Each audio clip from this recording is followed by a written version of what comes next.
Mr. Speaker, I'm pleased to yield 10 minutes to the distinguished gentlelady from New Mexico, Ms. Wilson, a member of the Intelligence Committee and a veteran and retired officer herself. Gentlewoman from New Mexico is recognized for 10 minutes. Ask unanimous consent to reside. Without objection. Thank you, Mr. Speaker. I come to the floor here today disappointed. Over the next few months, the United States will make some very important decisions, probably the most important national security decisions that we will make in this decade. These decisions are going to affect the size and the composition and the equipment of our military. They will impact our relationships with our allies, the perception of our enemies, and the stability of the Persian Gulf region. These are serious and difficult issues that demand thoughtful leadership and the careful exercise of our considerable responsibilities under the Constitution. The resolution that we have before us today is not binding in a legal sense. We're not exercising any real power here. But I think it's worse than that. The words in these two brief sentences are vague enough to allow people with very different views on what we should do to feel satisfied whichever way they vote. The language in this resolution is clever, but this isn't a time for clever. Whether I support this resolution or oppose it, this body should say something. Say something that matters about what our vital national interests are, about how we should pursue those interests, about what the risks are, what the trade-offs are, and the potential consequences. We should say whether we intend to buy the bullets and the body armor for those who are about to deploy and take on the challenges that we face as a nation. With power comes responsibility. And rather than do the hard work of building consensus here in the House and leading the way, it's easier to punt, to be vague and clever, to frame political issues, rather than confront forthrightly the difficult problems that we face as a nation. For that reason, I believe this resolution represents a lost opportunity that we cannot afford to lose. I believe that too often in the last 3.5 years, our goals in Iraq have been described in the lofty and idealistic terms that go far beyond America's vital national interests. There has been a tendency to move beyond the hard-nosed and clear-eyed view of what America's national interests are in Iraq, and we've come to emphasize the loftier dreams for the American people. You know, to be sure, I am glad that Saddam Hussein is dead and gone. And I hope that the Iraqi people seize this opportunity to create a unified state that respects minorities and has robust democratic institutions. But there is a difference between what we would wish for the Iraqi people and what is vital for America's national security. In thinking about America's vital interests in Iraq, I think it really boils down to two things.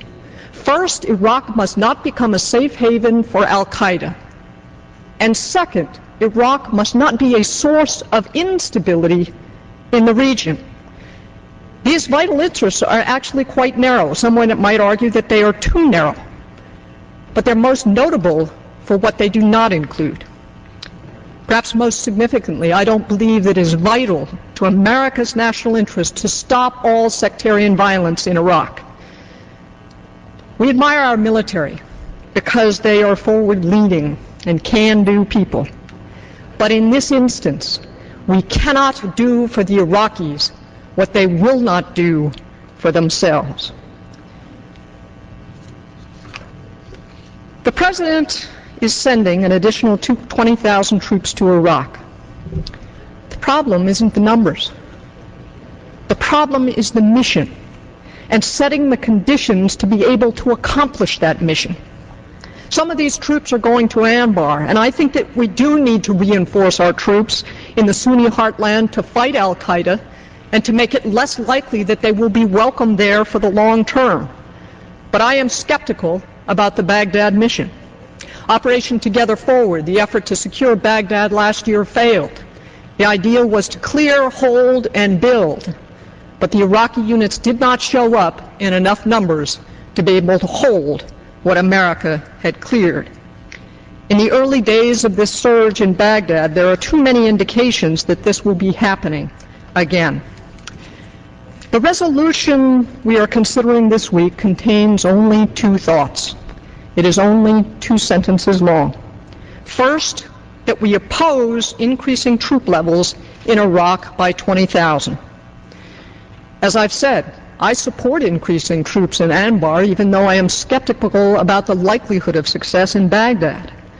But the second thought is notable for what it omits.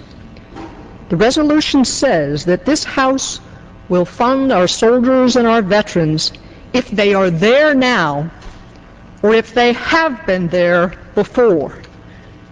This begs the most important question about our real power here in the Congress.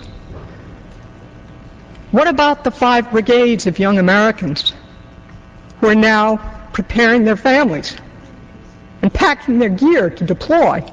What about them? What are you saying to them? Will we buy body armor for them? Will we have armored Humvees for them? Will they have trucks to take them to their assigned place of action? Will they get the bullets and the night scopes and the sleeping bags and the chow? What about them? Will they get their combat pay? Will they get their family separation allowance? I believe that the majority in this House and the sponsors of this resolution would support a clear statement that we will fund the troops and the mission they are being ordered to undertake. But of course, perhaps half of the Democrats in the Congress, from the far left of America's political spectrum, want to stop the funding. In this war on terrorism, the greatest burdens have fallen on the shoulders of a relatively small number of Americans who have volunteered to take great risks on our behalf. As leaders of this nation, this House abdicates its responsibility if we fail to make clear to them that they will have the equipment they need to do the job and come home again. The short 2-sentence resolution we will vote on here this week doesn't address any of these important issues. If you're asking the wrong question, perhaps any answer will do. But we will vote anyway, and it'll make headlines, and it will accomplish nothing of the hard work we have in front of us. What are our vital national interests in Iraq, and what is not vital? What strategies can we use to protect and promote those vital interests? What are the resources that are required to pursue those strategies? What are the risks and the costs and the choices we must make? Are there ways to mitigate those risks?